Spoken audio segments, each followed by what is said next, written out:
Near Mint Condition, the home of collected edition. That cover's so awesome. Absolute format is the best way to own this store. Time to empty those wallets and fill those shelves.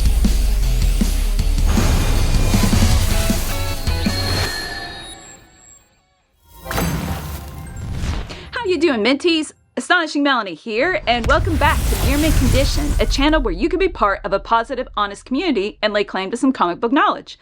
Today I'd like to do an overview of volumes 1 and 2 of Where Monsters Lie by Kyle Starks and Piotr Kowalski, so stay tuned.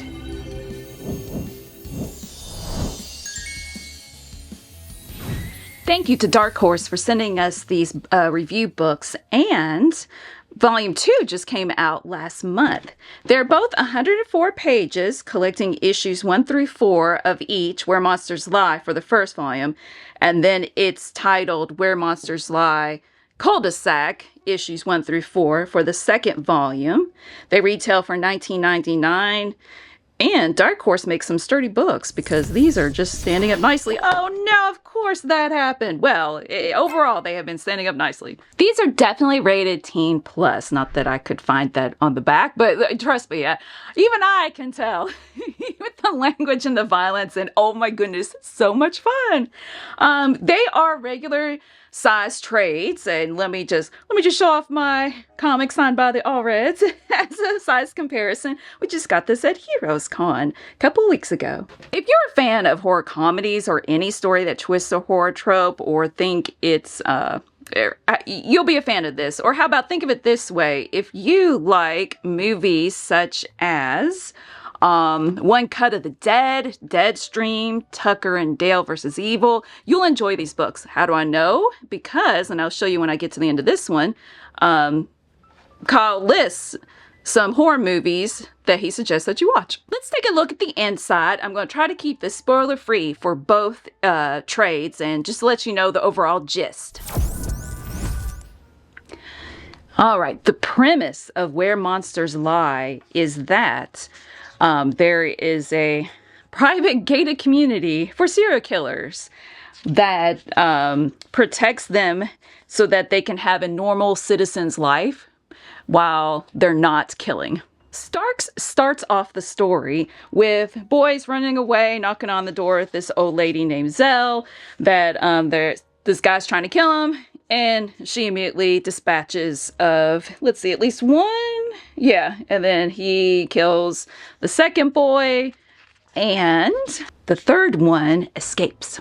And then we jump into the humor. Zell is upset at Puzzle Master for killing on the premises of the gated community. And that's, you don't defecate where you eat, is the motto. So she calls a meeting to explain again that, hey, we are providing these benefits so that you could live a normal life in this community. All they have to do is just not work where they live. It's fun to read the interactions with, like, the clown complaining about where he sits, and she's like, just sit wherever you want. And the puzzle master complaining as well, and she's having to argue with him.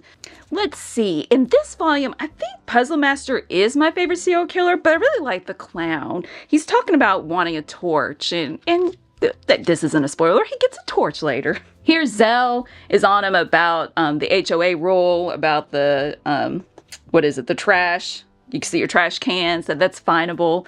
And she's walking down the street with her friend Wyatt. They seem to go back a ways. And Zell's worried about the hillbilly cannibal nephew upsetting the balance with the community, since another big and silent type is already living there. So we see here at the beginning with his mask that he's the big and silent type. Or maybe it's not a mask. Maybe that's just his skull. I'm not quite sure. If you have two in the community, they're going to be at odds with each other, and she's not going to have it.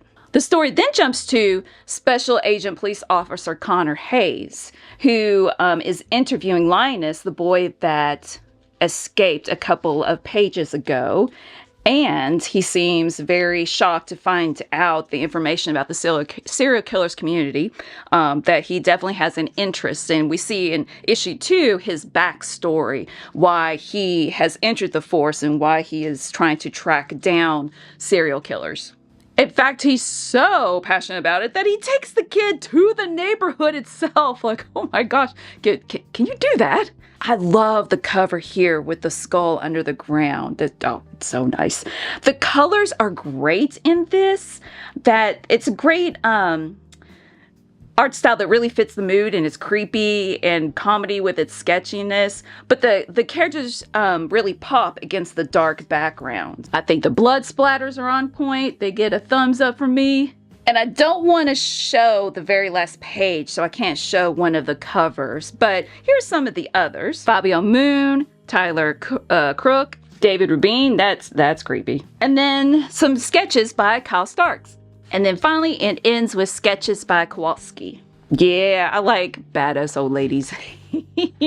No, she's not a good person, but I like it. Oh, and I love this one too. I love skull imagery. I love it when people incorporate it into their artwork.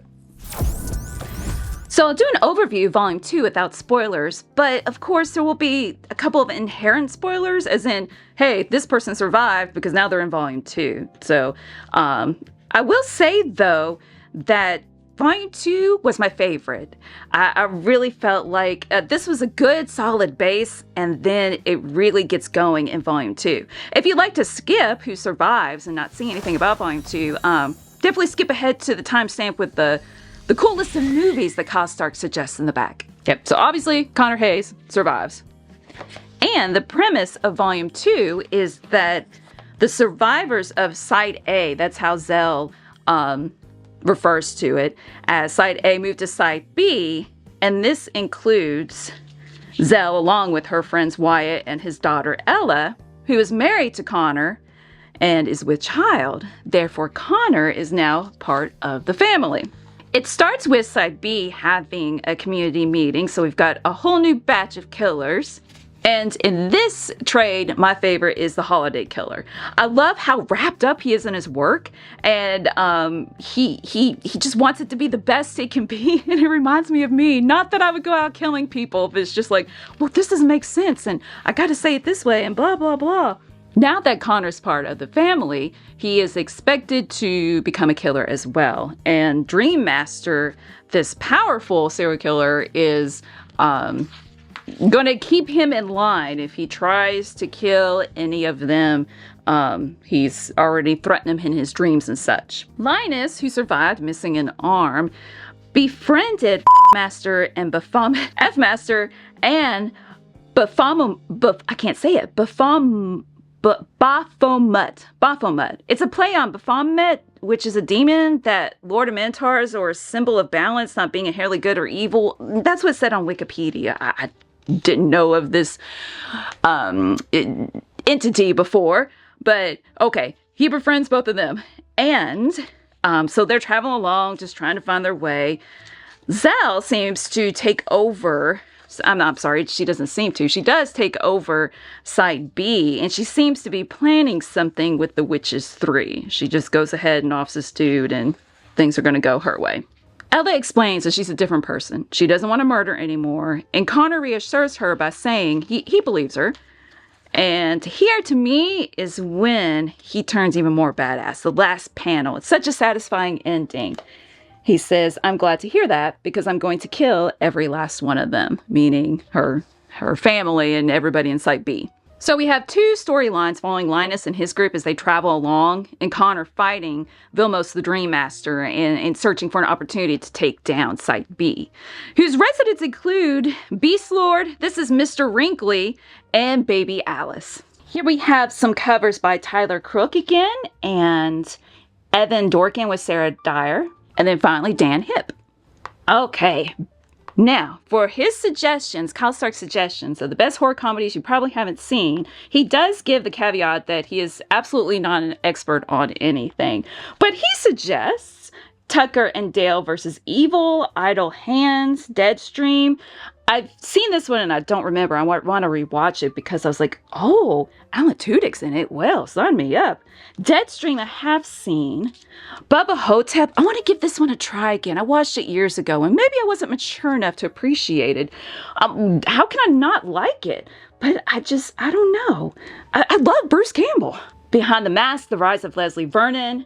Ready or Not, Housebound, One Cut of the Dead. Oh, it's got such an awesome twist. Yes, this movie's awesome. Arachnophobia, Death Becomes Her, From Dusk Till Dawn, Killer Clowns from Outer Space. My brother-in-law's a fan of that one. An American Werewolf in London. And some honorable mentions are The Babysitter, The Menu, Slither, and Freaky.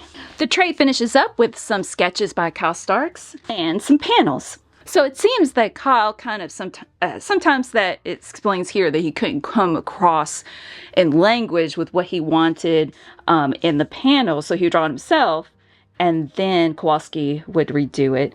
And he says that's why he gets paid to draw things professionally, and I'm just a writer. If you're interested in purchasing these books, please check out our sponsor. CheapGraphicNovels.com, your online home for graphic novels and collected editions up to 50% off cover price. They have excellent shipping and prompt and helpful service. Check out their bargain deals for up to 90% off cover price. And don't forget that CGN also takes pre-orders. That way you don't miss out on the hottest releases. And they are currently running a special promotion for you Minties. If you're a first-time customer, after receiving your order confirmation email, reply back to that email and let them know Near Mint Condition sent you their way. They will then apply a free shipping promotional credit to your next order in the US. Cheap Graphic Novels, your source for the hottest books with the kind of deep discount, quality shipping, and customer service that will keep you coming back for more. And that's it. Thank you again to Dark Horse for sending us these review copies. And I'm personally looking forward to a volume 3. I hope that comes out. I just love the main character. I think he's such a badass. I love the art. I love the humor.